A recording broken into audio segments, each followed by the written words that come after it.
Good morning ladies and gents. Meron naman tayong ride. Sorry sa mga kapitbahay.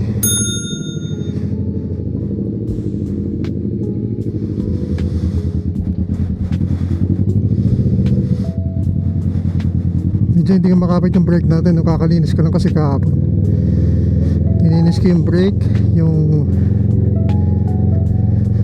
brake pads, tsaka yung pistons niya, nilinis ko. Ang hindi ka pa pala nagagawa dito is magpa brake bleed. So far 2 years kong gamit to CC650. Ang kapal pa ng brake pads. Siguro palagi ako nag-engine brake, hindi ko alam.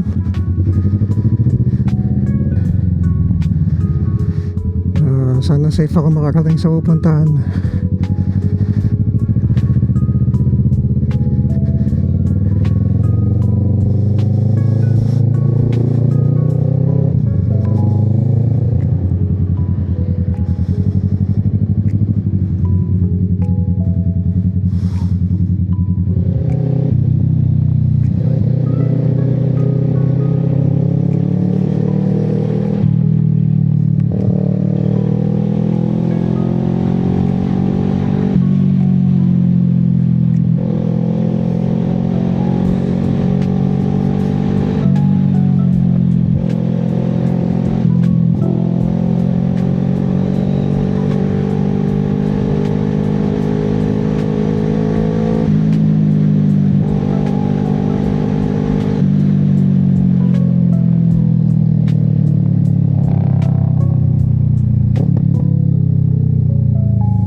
Nakita nyo naman doon sa last upload natin na antindi na pag nagbabike commute ka ngayon 2025, ano, pag rush hour. So kung titingnan nyo parang hindi safe, di ba?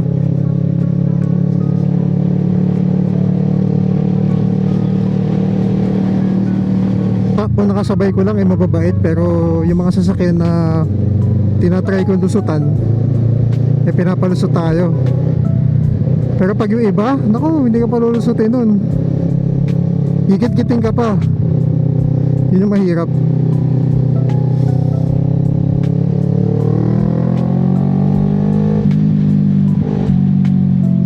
Nung hindi pa ako nagbabike commute, sabi ko, nung nagsasakyan pa lang ako, hindi ako actually hindi naman talaga ako nagmamotor ng papuntang office o kahit saan. Ano lang, subdivision lang, mga interbarangay, mga ganyan. Hindi naman ako nanggigit-git ng mga siklista tsaka ng motor. Eh ngayong lagi tayong nagbabike ng sobra, nagbabike na madalas, sabi ko bakit ko gigit-git yung siklista, alam ko na yung pakiramdam.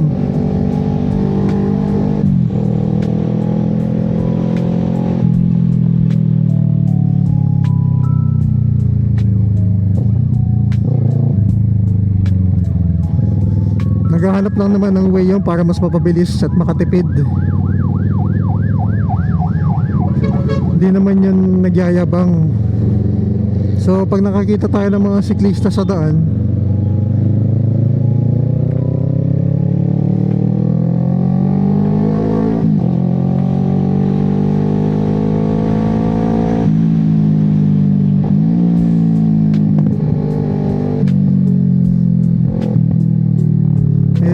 padaanin na natin.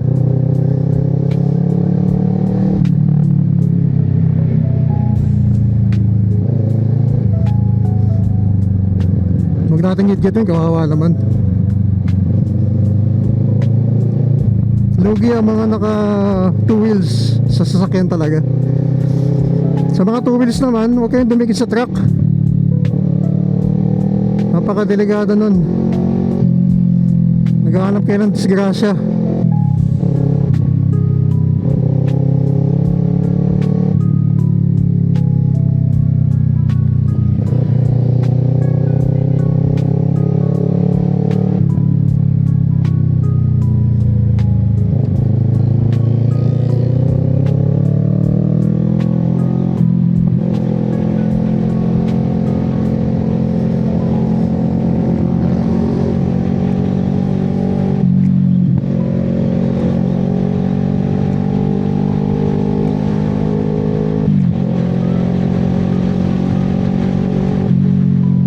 kahapon may nang araro dito na ano, na FX.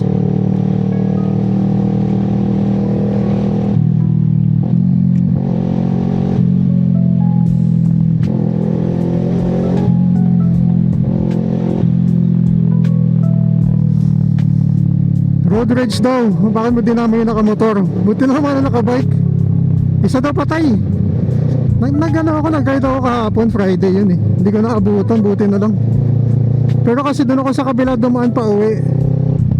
Hindi ako dito sa may Commonwealth pabalik. Commonwealth papunta, pero yung pa uwi, malayo ako, doon ako sa likod dumaan. So hindi ko nakita. Doon talaga siya sa sidewalk. Yung gilid na itong Commonwealth, doon talaga siya ng araro ng mga nakamotor.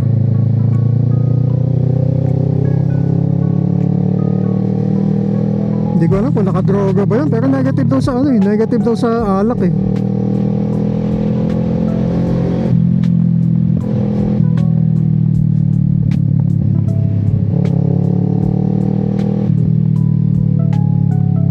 Ang ganda ng scooter ni Kuya.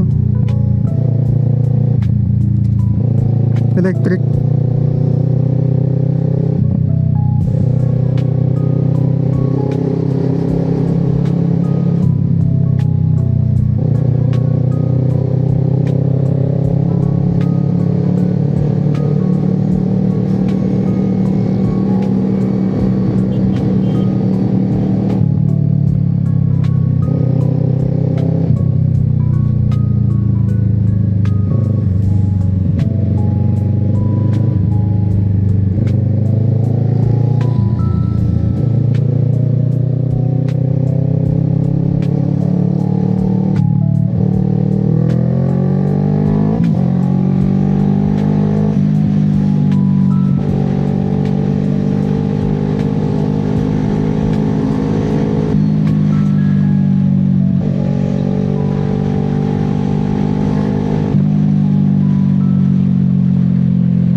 Electric yung ano niya, scooter ng ganda. Gusto ko din ng ganun eh.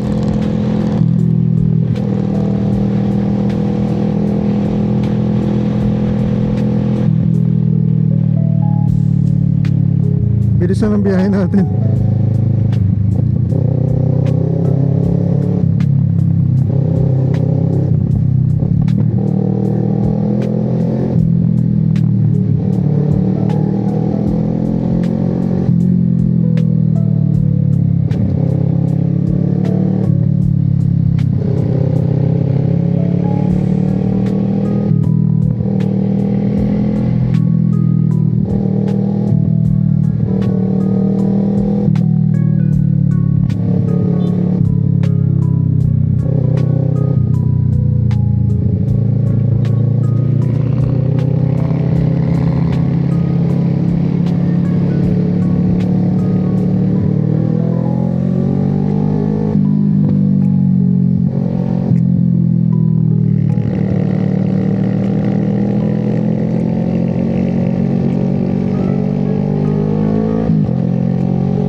Gusto ko sana mag tail tidy, ladies and gents. Lagyan ko ng fender eliminator to. Kaso na napansin ko lagi nag-uulan. Parang hirap. Sigurado ang dungis mo nun after all pag naabutan ka ng ulan.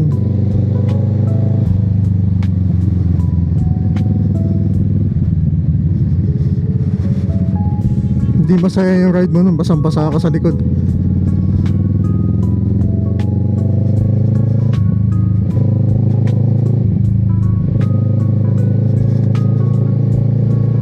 Dito may bike lane na sa loob, kaso parang may nakasakop dyan na nag-rally yata, kaya ang hirap din dumaan kahapon.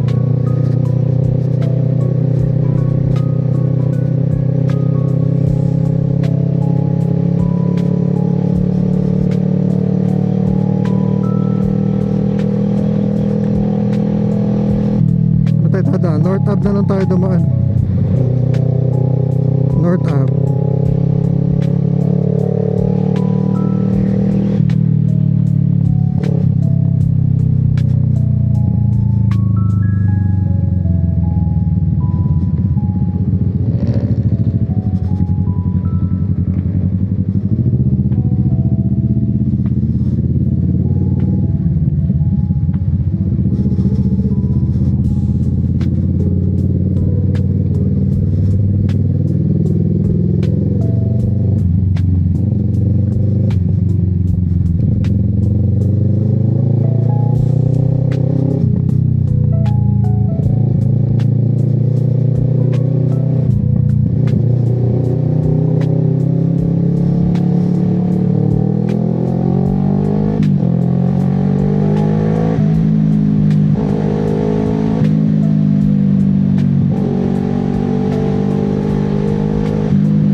Kagaya ng ginawa ni Kuya na yun, delikado yun, yung bigla ka sumusulpot.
Pinaka-ultimate dream bike ko pala is ano yun, Gen 1 na XSR 900.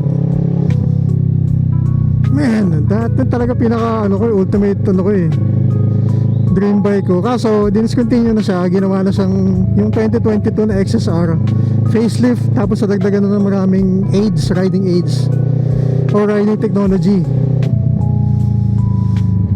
Maganda din naman, pero iba pa din yung dating ng ano eh, ng classic eh.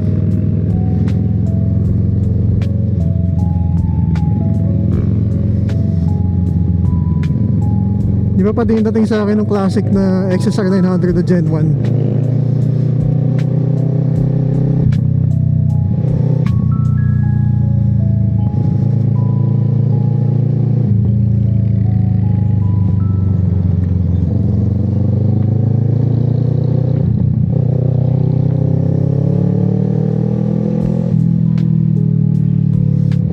ganda eh. Tapos naka-test drive ako nun, ang lakas. Kaya talaga siya ano, tinawag na master of torque. Kasi pag hindi ka nagdaan-daan, ano, kaya pagito ka, rookie rider, talagang magugulat ka. Sana na pag naka mode 1, ako. Ito nga lakas ang torque eh. Basta pagdating ng mga CP2, mga inline 2, inline 3, yung hindi linear yung power, ang lakas ang torque, grabe.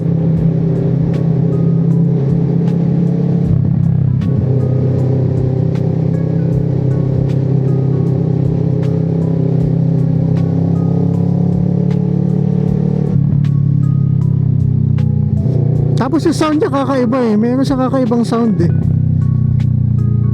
Hindi siya basta-bastang sound na makikita mo, maririnig mo sa inline 4 tsaka sa inline 2. Parang gitna. Gitna siya ng inline 2 tsaka ng, syempre, inline 3 nga eh. Diba?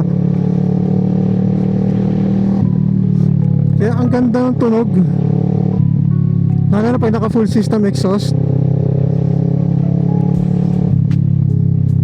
Ang gusto ko kasi talaga sa motor, although maraming ayaw din naman, kahit na inline 4 pa yan, hindi naman lahat pleasant sa kanila yung tunog ng motor.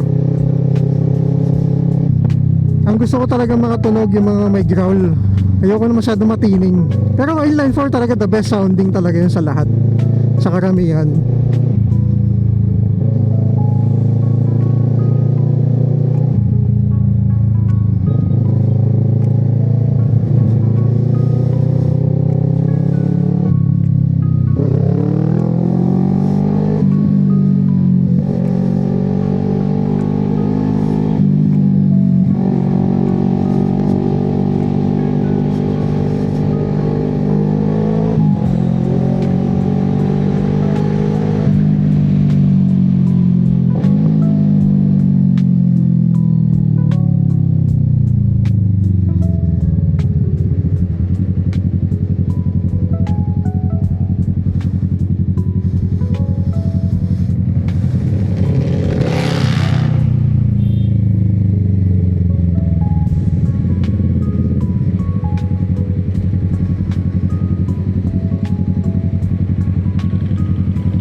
Tama na tayo dito.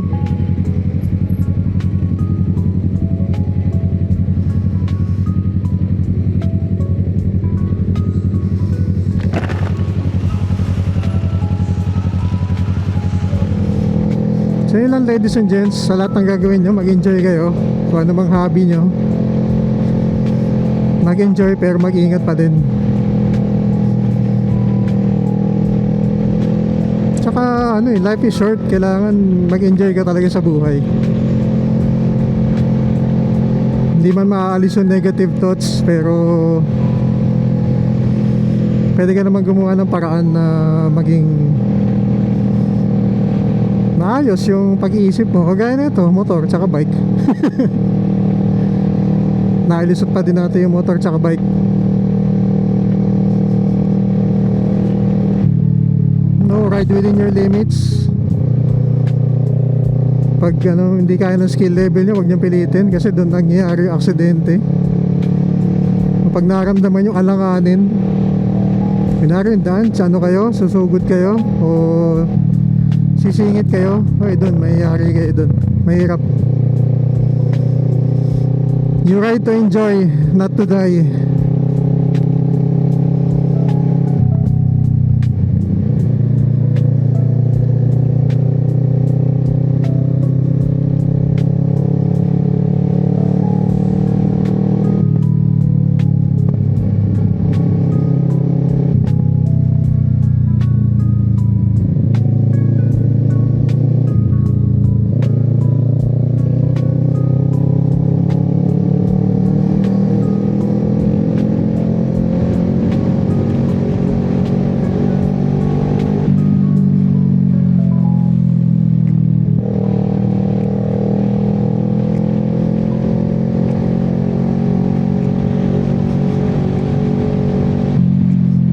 masaya kayo sa lahat ng ginagawa nyo.